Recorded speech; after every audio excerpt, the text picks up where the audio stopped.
Alright, welcome back, and we're here again on Voti TV.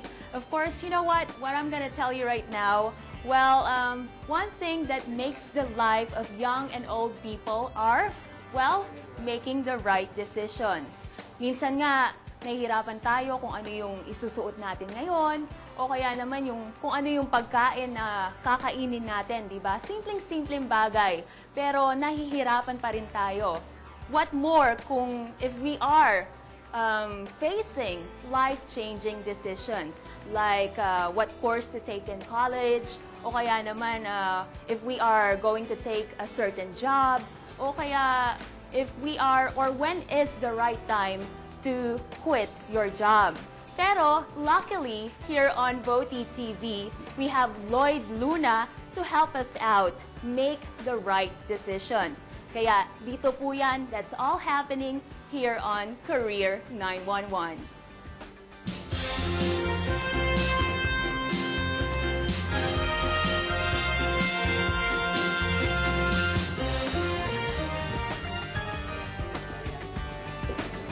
Thank you, Marian. Magandang hapon, Pilipinas. Isang maulang hapon po sa ating lahat. Ako si Big Lloyd Luna, dito sa Voti TV Career 911.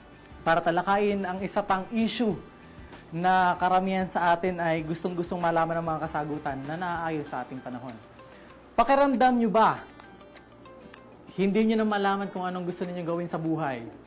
O di kaya naman ay alam nyo kung ano ang inyong gagawin pero hindi nyo lang ito magawa-gawa? Lahat tayo ay may kanya-kanyang pangarap na gusto nating matupad. Pero sa bilis ng agos ng buhay, nawawala ang focus natin sa mga nangyayari. Kaya naman, I don't have any choice. Yun yung madalas nating ikatuwiran. Madalas natin sambitin. Magbabago po ang inyong pananaw tungkol dyan.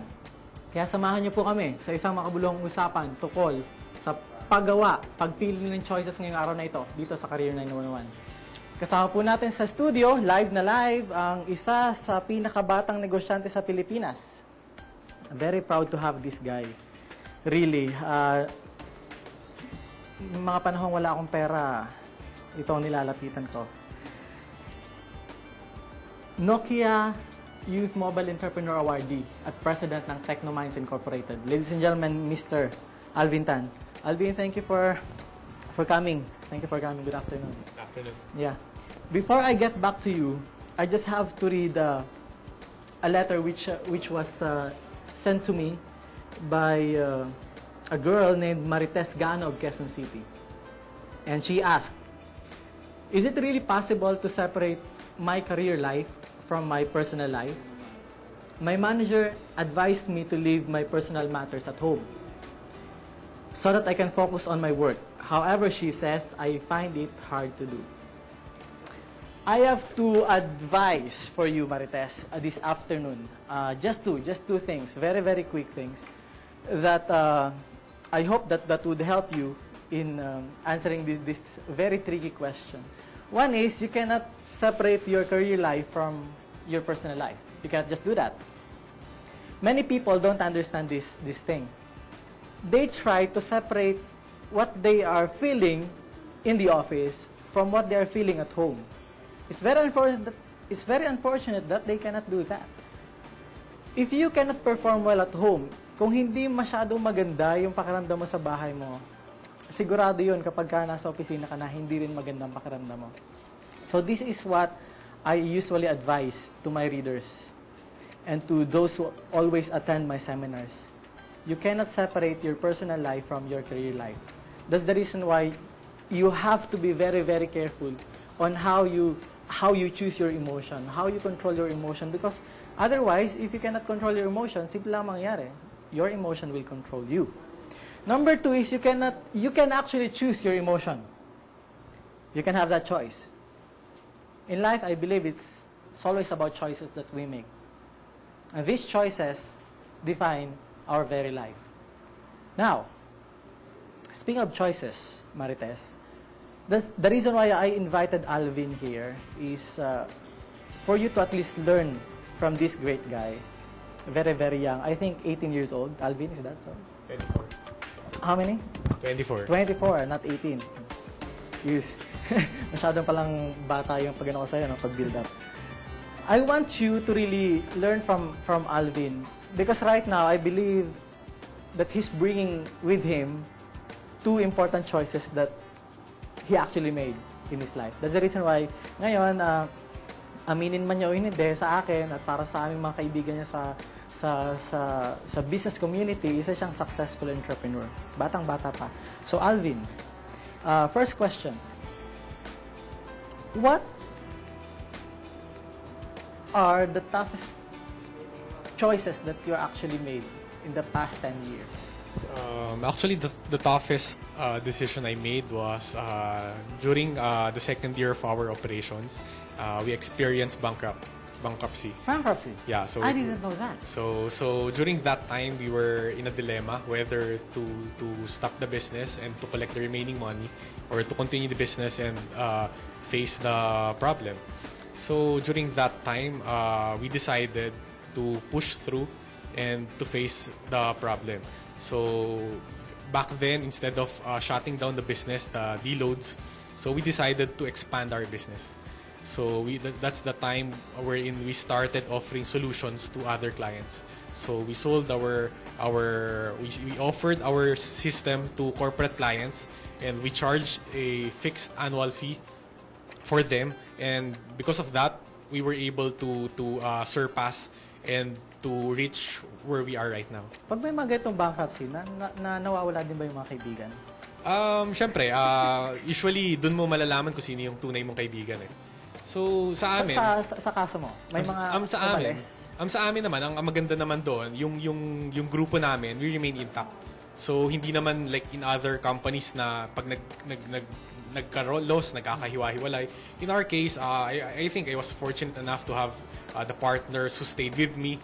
So, hinarap talaga namin yung problema. What made these people choose to stay with you, with your company? I think what's important with our companies, we have a vision.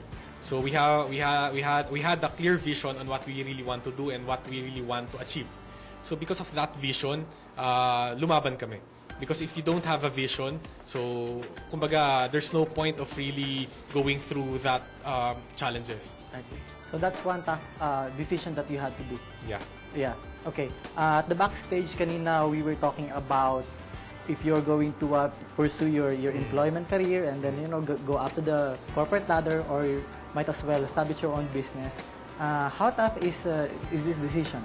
Actually, it's one of the toughest decision I made because right after graduation, my parents would want me to help in the family business, and at the same time, my mother want me to start to have a corporate career.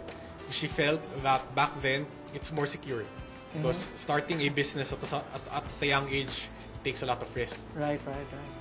So why did you take a lot of risks? I felt that I believe that in life, opportunity knocks only once.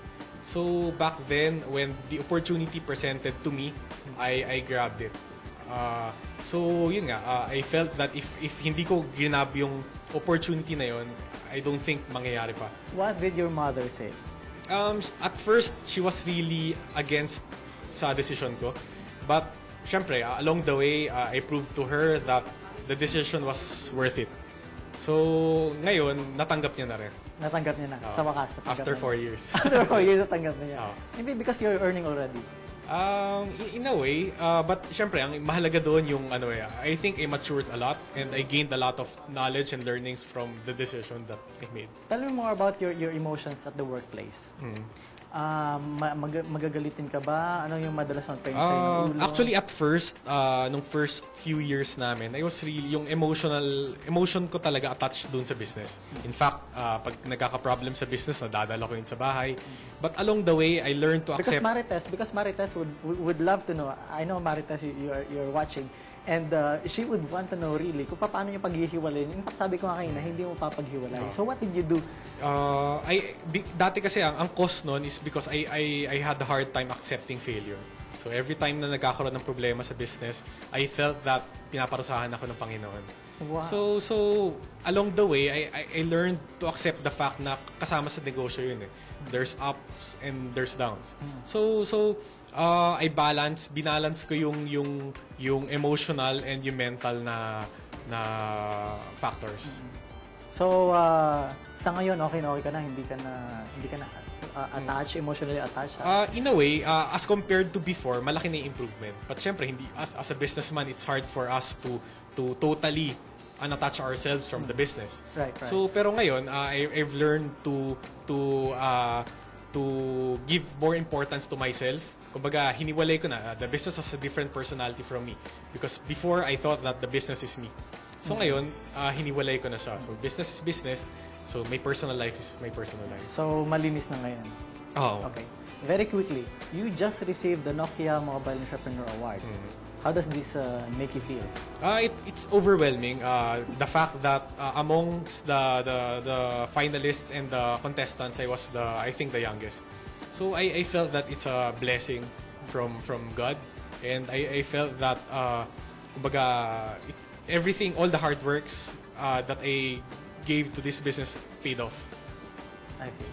Okay, I think I have to thank you, Mr. Alvin Tan, for having having you as a guest in this very, very worthwhile discussion. We hope to see more of you in the coming future. Para sa inyong mga katanungan, mag-email lamang po sa lloyd@lloydluna.com. Sa mga suggestions, sa mga comments, at sa mga problema ninyo. Ngayon, bibigyan ko po kayo ng isang 1-year free career coaching program. Maglagon lamang po sa lloydluna.com at fill upan ng inyong pangalan at ang inyong email. Napakasarap isipin na may mga taong maaari nating lapitan sa oras ng pangangailangan at programang Tinig Ninyo ay pinakikinggan. Ngayon, meron na kayong bagong kakampi. Tandaan, ang inyong problema ay aming tututukan. Mga katanong ay bibigyan ng kasagutan. Mga payo at gabay, walang sawang ibibigay. Magkita-kita tayong muli sa susunod na Lunes para sa isa pang talakayan sa Career 911 dito lamang sa VOTI TV. Hanggang sa muli, ako po ang inyong kakampi, Big Lloyd Luna. Magbabalik po ang VOTI TV.